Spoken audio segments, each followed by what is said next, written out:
I'm Jessica Anne Pressler, and you've tuned into Your Traitor Within, a podcast that exposes the brutal truths of healing, self discovery, and breaking free from relentless patterns of self sabotage. Welcome back to Your Traitor Within. I'm your host, Jessica Ann Pressler, and I am joined by the wonderful Dr. Louise Beaubrun-Macaluso, a psychologist, an author, a public speaker, and a podcast host. Louise's life was transformed by a near death experience that taught her to appreciate life rather than taking it for granted. Her philosophy is simple and powerful. Whatever happens to you on your journey, you can either make it your excuse or your purpose. And she has chosen purpose, paying it forward through her private practice, her speaking, and even chance encounters with perfect strangers.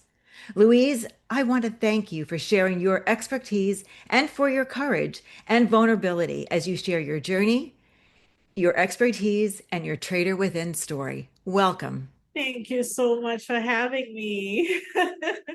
I am so happy that you're here. I'm honored to have you here.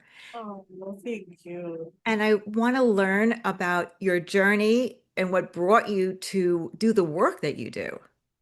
Yeah, so like my bio says, I was in a near a fatal house fire when I was just a teenager.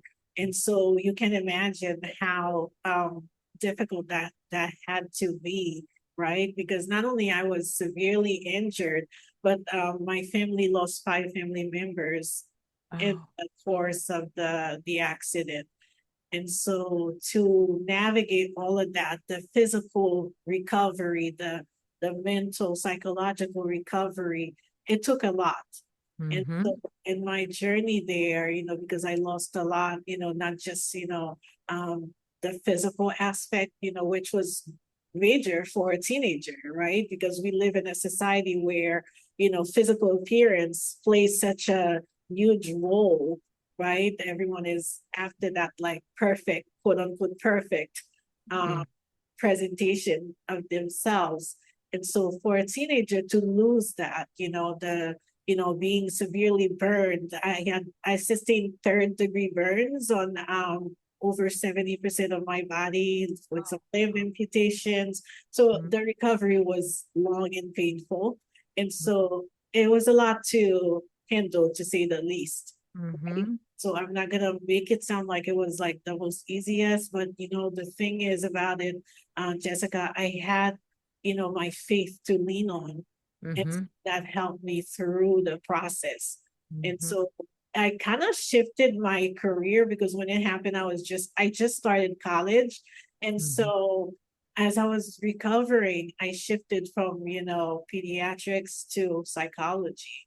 Ah, okay. I saw that, as I was recovering, I got to see a psychologist for a short period of time, but it still left an impression on Mm-hmm. me, given how she was able to help me process, that loss, the loss of, the the physical that I had, how I looked, my physical limitations that I now acquired as a result. So and seeing how she was able to help me navigate that and process it, so that helped me to decide to go in the psychology route. And Mm-hmm. I ended up, doing some other stuff that I didn't even plan on doing, like writing books and things like that. And Mm-hmm. so um, I'm just grateful to be here, Willie. Now I can't help because of my background as a hospice social worker to touch on the loss, on the grief, Right. because as you stated, you lost first of all you lost humans, you lost family members, and we lost as you said the way that you knew life was in Mm-hmm. every way, Yeah, right? every way. And how you and in the innocence that you had and your plan for the future as well is affected. Mhm. um, how did you I know you said you had a relatively brief encounter with the psychologist who made such a difference in your life. How did you cope with that part of it, the grief, the grieving, that aspect of It recovery? Yeah, it was a long process, really, because in going through something like that, because some of the relatives that we lost, there was three younger sisters of mine, and the youngest was only a year and a half. One was 9, and one was 11, and then one was 7. So three of them were very young, and so I dealt with remorse, right? Survivors remorse, right? Mhm. You Mhm. you question, okay, why them and not me, right? Mhm. So it was a lot to process. So but eventually, I realized that, what, I guess, I was supposed to be here. And Mhm. so I'm gonna make it count not only for myself, but for Mhm. them who didn't get to be here for that long, right? And so that's one of the reasons why I live life, on purpose, right? Because Mhm. I know that I was given a second chance at life for a reason, and I didn't want to waste it. And you do say, if I remember the wording, I'm paraphrasing, that you can make a choice. The choice is either to be a victim or the choice is to have purpose. And you clearly chose purpose, which is a very brave of you, but incredible. And I know you've been helping many, many, many people by doing so and making Yeah, a difference in the world. definitely, and so, yeah, because it's easy to, when you go through something like that, to choose, to make yourself be the victim, right? Hmm. Make it your excuse because, there's a lot going on. Physical, right?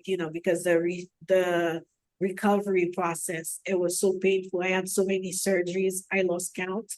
And Hmm. so it's easy to choose that route of, what, for me mentality. But I just didn't want it. I didn't want that. I Hmm. don't like pity. I don't want people to pity me. I just want to do what I was put here to do, right? And I'm not knocking anyone who chose the former, right? Because it's not an easy, road to travel. Hmm. No, it's not. And I love that piece because you're not being judgmental at all. This is the path you've chosen. Right. And so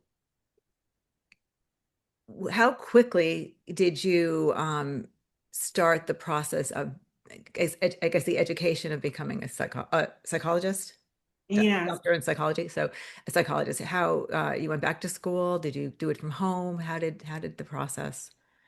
Yeah, it's so interesting when I tell people, and I shared that in one of my books, that, while I was in the hospital, Mm-hmm. I told, the social worker, because I was always into school, jokingly call myself a nerd, I love learning, and so while I was in the hospital, on the hospital bed, I said to the social worker that I had at the time, I said, I want to go back to school.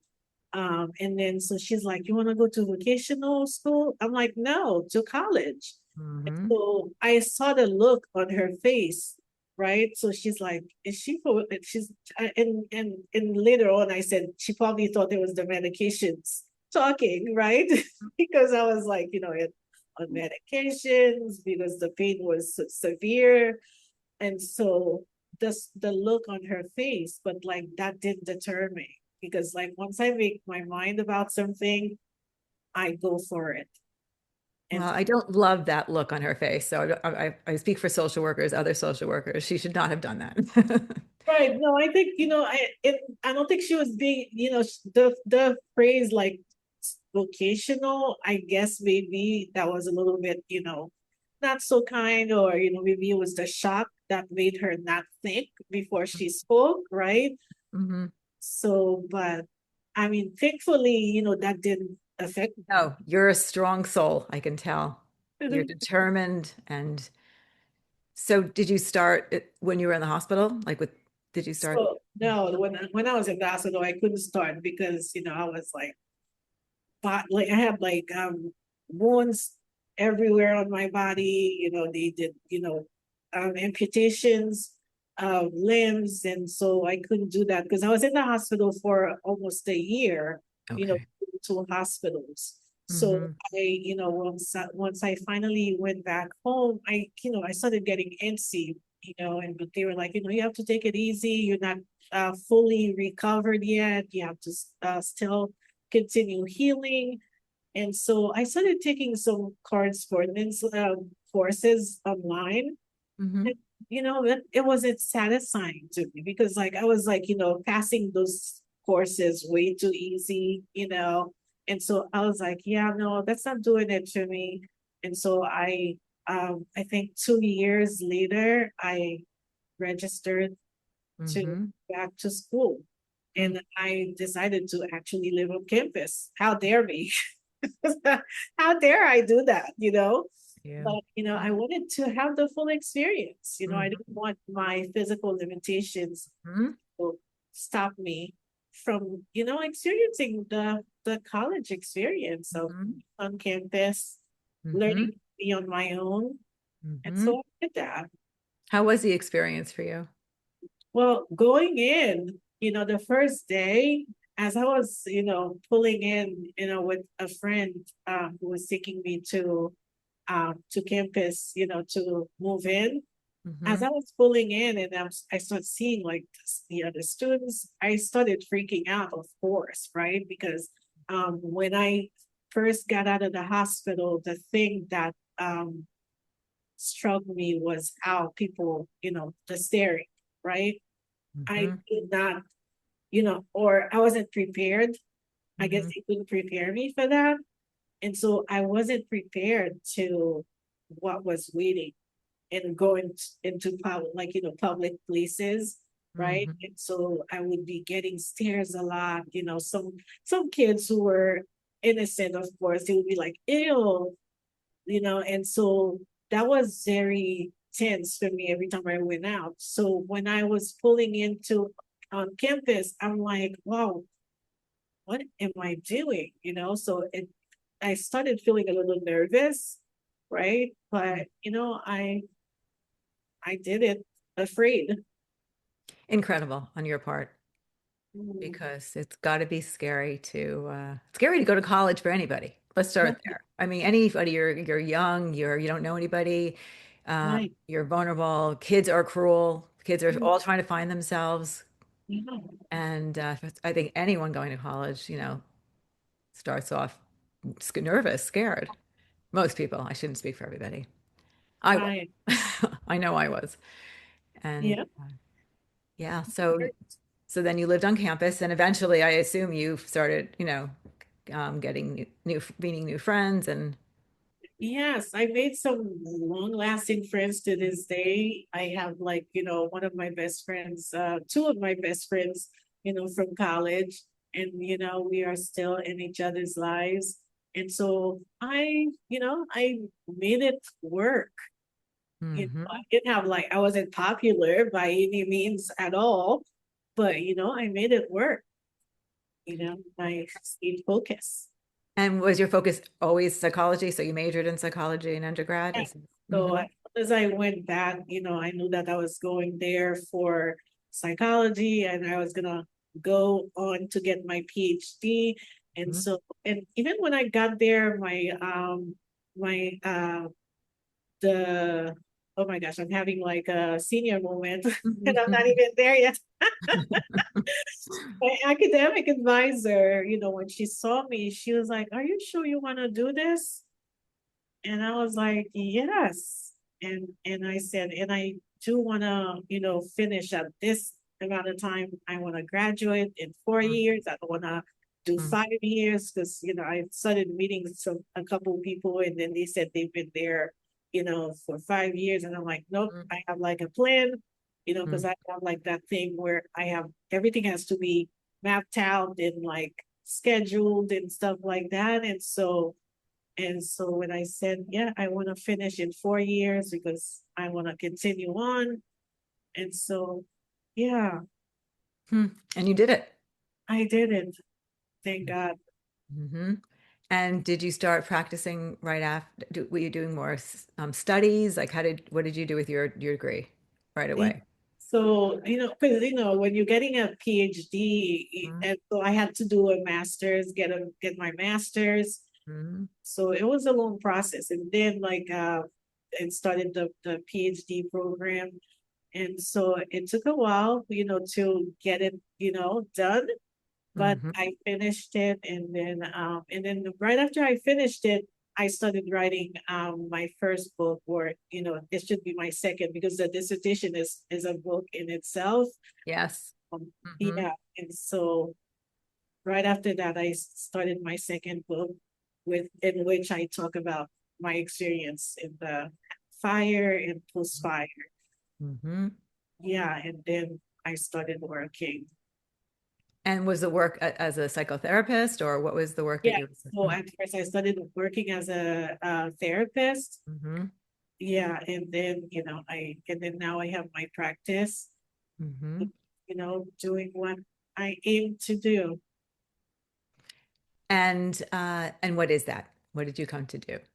Is to help, people go through, the most difficult periods of their lives, right? And the Mm-hmm. people who are struggling, especially nowadays, it's more than just, the personal things. There's like societal, political things that Mm-hmm. are also infiltrating in their lives that make it really challenging for them.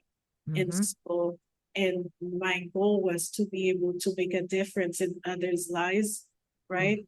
And for them to leave, every session a little bit better, right? Than they walked in. So if they come to you and they're feeling like the victim, not purpose, how do you help them? I don't say that like they are the victim. Mm-hmm. Try to work with them in terms of one of the psychological techniques that I use often is cognitive challenging and cognitive reframing. So Mm-hmm.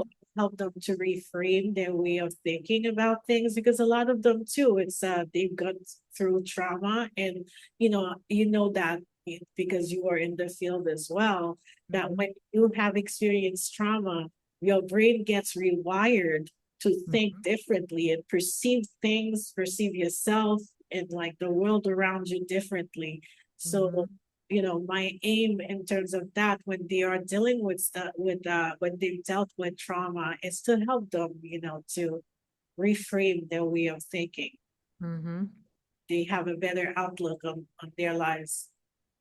So when I think in terms of the traitor within, someone Mhm. coming to you with their traitor, uh, it's also one of the methods that I would think someone would use. I mean, it's trauma informed because the trauma Mhm. part is what helps create the traitor.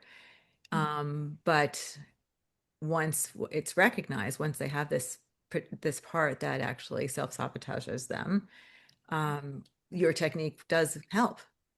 Yeah, it does, right? Because a lot of the times too, the trauma makes them have not only negative perception of the world around them, but they have negative perception of themselves, right? Their image of who they are is very skewed as a result of the trauma. So Mm-hmm. work is to, just like unpack all of it, right? We start by unpacking the trauma that they've experienced, because Mm-hmm. a lot of the time it's like stuff that are buried deep inside of them that Mm-hmm. they never get to talk about at all. And in the meantime, it's simmering and it's like festering inside. And so Mm-hmm. the first part is to unpack all of that Mm-hmm. and work on reframing, Mm-hmm. wiring the brain back to their Mm-hmm. initial setting. Mm-hmm. And it takes time and it takes hard work and it's not easy work No, it's not. It's not. because you're It's a facing things that you probably repressed. right. um, Yeah. and you're So nurturing and rewiring your brain, but it does work. it does. It Mhm. does. Right. And so Mhm. that's why I love psychology too. The idea of like, how our brain work, the human psyche in general and how it works. Mhm. It's just very fascinating. Mhm. So, I don't know about if you have your own traitor within that had formed, I don't know if that's something that you want to talk about.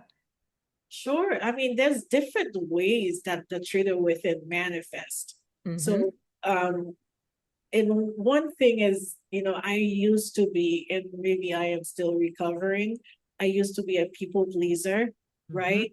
And so being a people pleaser can lead to you um, just not observing your own boundaries, right? Mm-hmm. Because you were trying to please others so much that Mm-hmm. you put your boundaries aside, right? Mm-hmm. Even if they are being obnoxious, right? And asking for things that are, not really, things that you can do in the moment, right? But you do it anyway. That's what I used to do a lot. If I was doing something very important, I put my own stuff aside, just to, Mm-hmm. just to please the other person, Mm-hmm. right? And so I violated my own boundaries, and that's the traitor within, right? Mm-hmm. Where I, I just like let them have their ways every single time. Mm-hmm. And it took me a while to finally, not only became aware of it, but to finally put a stop to it, in some way. And it took losing my husband to get to that point. Mm-hmm. Wow. Um, because it shook you up, or what happened? Like what? It shook me up, Mhm. because it was so traumatic, losing him, because it's not like it was sick. I lost my husband to COVID, and it was just Oh, okay. I didn't know. right? And like he passed in the house, he just went to sleep. Oh. So it was very traumatic, just another trauma on top of the other ones that I incurred. And so it was so traumatic because we had all those dreams, planned out, for our lives. And then like out of nowhere, he passed. And then there were some people who were being extremely inconsiderate while I was dealing with that. And so Oh. that was like what woke me up. And I was like, you know what? This is not okay, right? Well, first I want to say I'm sorry for your loss and for whatever pain it has endured, endures, continues to. I mean, that's something that doesn't just go away. It's something grief, lingers on. And I'm sorry, and I'm here for you if you ever want to speak. And then not having the support from everyone, it sounds like said people were acting, not everyone, I'm sure you had some, but that, Yeah, and I'm very sad about that too, because I truly believe support is vital as we heal and as we cope with things. right. Yeah. And it just it came from some places where you expected, or I expected to get some support or understanding, right? Mm-hmm. Because it was just like something so tragic and out of nowhere. And someone was like demanding that like I should be present for them and check on them. And I'm like, are you serious? Mm-hmm. I just lost my husband and I have a disability and I'm stuck in a house by myself. Mm-hmm. And you want me to check on you? Mm-hmm. So I guess prior to this moment, the people pleasing part may have popped out and said, okay, okay, I'm coming. I'm checking Oh on yeah, you. definitely. That's how it used to work, right? They say Mm-hmm. something and then I'm like, okay. Mm-hmm. No You matter what it does to you. Yes. Mm-hmm. But this time I was like, no, Mm-hmm. Well, that's happening. right. Well, it was so clearly obvious that they were asking for something they never should be asking for, but it's being able to see it and to be able to say, it's too much, I need to And take care of myself here.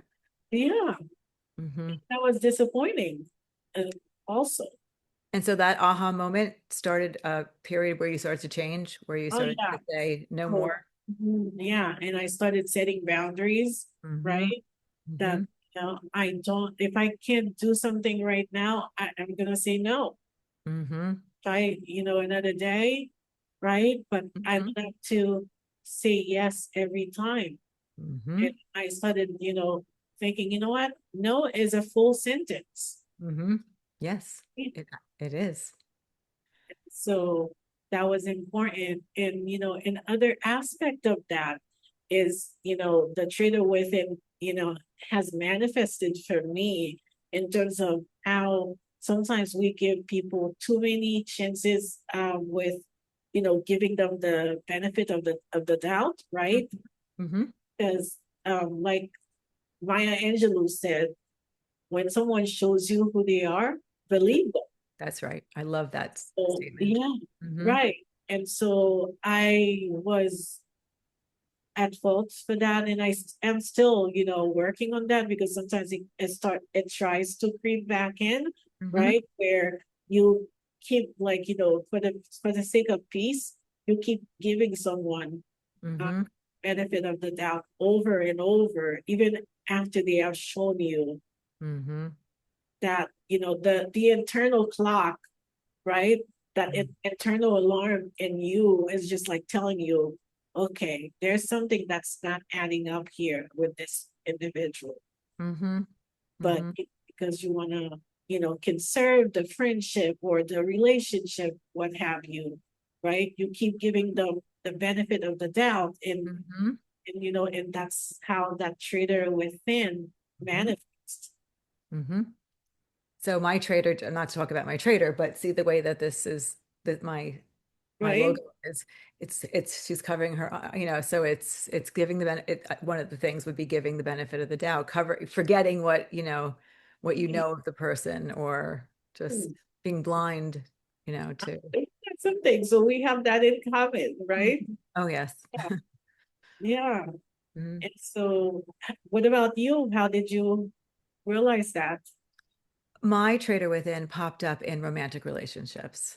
Mm, And mine was formed in childhood, and it was a way of keeping myself safe in my family unit, and which were things like repressing things that happen, looking the other way, being the one who always has to fix it, people mm, pleasing, mm. and it all was based on fear of abandonment. Right. So it only played in romantic relationships. It did not play in any other area of my life, but it did play in that relationship, and it kept me in relationships that were very toxic and unhealthy, and never seeing I had a way out. Like when you're a child, you don't necessarily have a way out, Mm. but as a grown up, you do, but I didn't see it. And so it kept me blind to reality and making excuses for behavior and people pleasing, and just all, I think my core was in fear of abandonment. Right. Yeah, exactly. And you know what? When we deal with abandonment issues, it does skew our self-perception as well, Correct. right?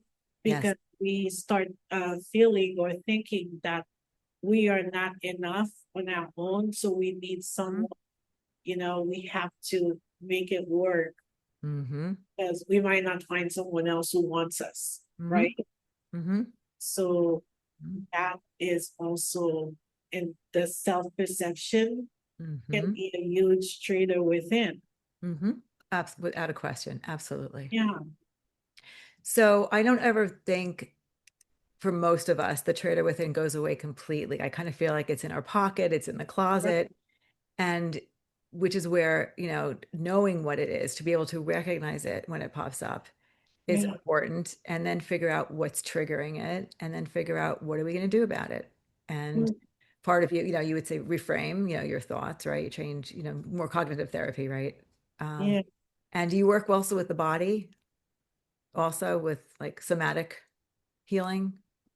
Yeah, so I mean, not necessarily like fully, but I do because when you're dealing with psychological issues, it does manifest physically. So, Absolutely. for instance, if someone is dealing with anxiety or a panic attack, it does manifest physically. They would have symptoms like, you know, um, they get sweaty palms, or they get hot all over, or they get cold, right? Those are psychosomatic, right? That Absolutely. are correlated to the anxiety, the strong emotion that they are feeling, right? And some of them, they have like heart palpitations and things like that.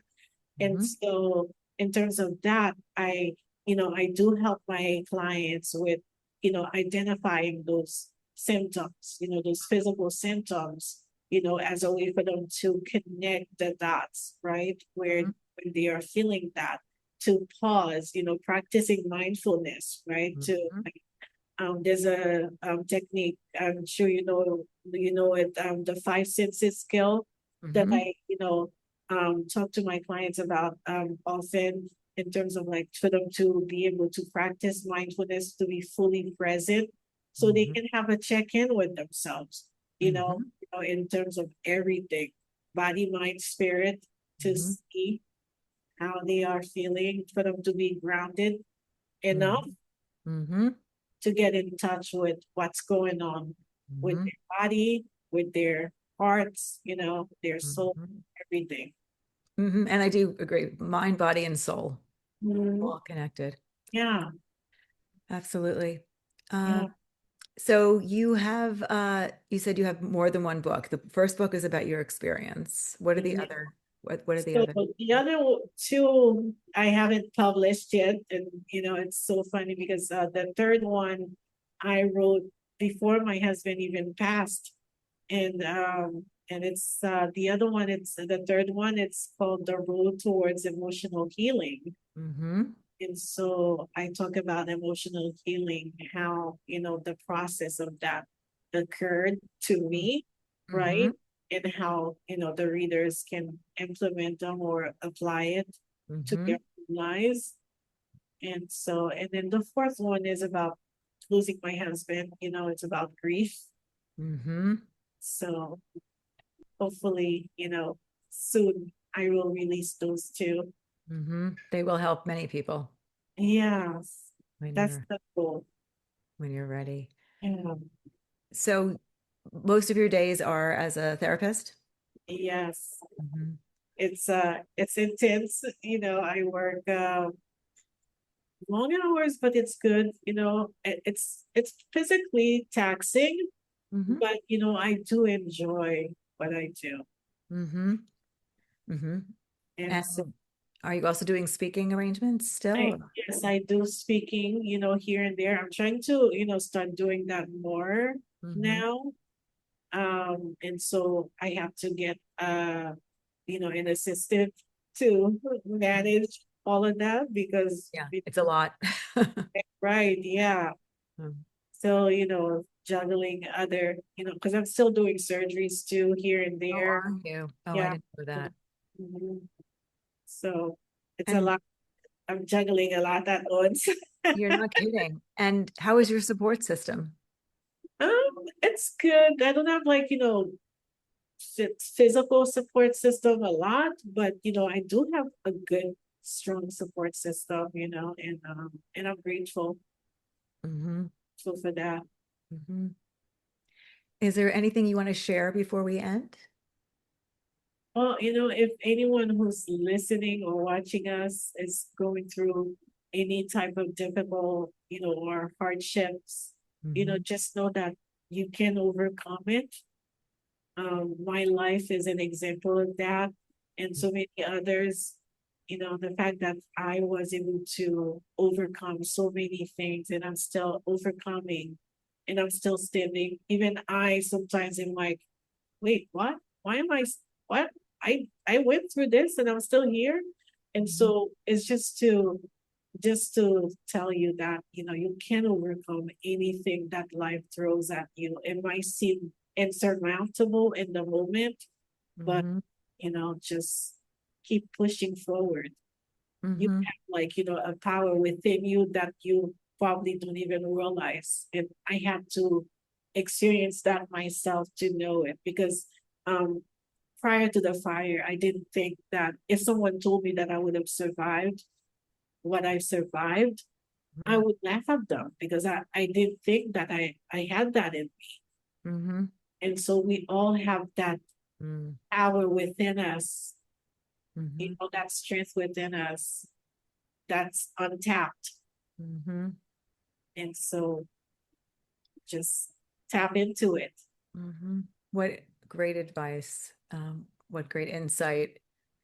Was there times where you felt you couldn't do it when you were recovering?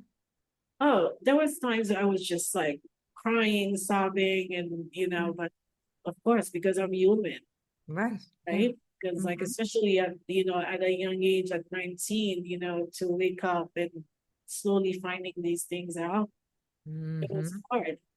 But my decision was that, I was not gonna quit, right? And so there's a verse in the Bible that I held on to. I made it my motto. I said, I can do all things through Christ who strengthens me.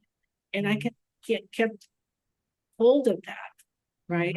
And just reminding myself that, giving up is not an option. And so that kept me going. That is incredible inner strength. I don't know if we all could do that. So, what you are truly an inspiration in so many ways. Thank you, Jessica. And thank you for being here and I really look forward to your books, though I'm going to look for the one that's out there, but I'm even for the ones to come. Definitely. Definitely. And the one about the loss of your husband and grief is something that I could share with my my bereaved in my practice. Good. So, Perfect. so get that book out there. Yes. And I know it's not an easy process because I'm trying to get a book out too. So Yes. it's not It easy. takes a lot. And because, it's like I'm not into the old, hiring someone to write a book for me. I just. No, and you're juggling everything while you're writing it. Right, exactly. But I'll get it out there. And everyone will be that much better for it. So Yes. thank you for your inspiration. Thank you for all that you do. Thank you for the books to come and the books that came. And it's an honor to know you.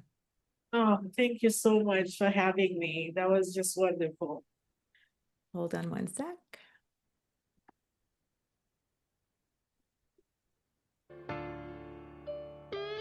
If you're interested in learning more about Your Traitor Within, grab the journal. Visit www.jessicaannpressler.com for more.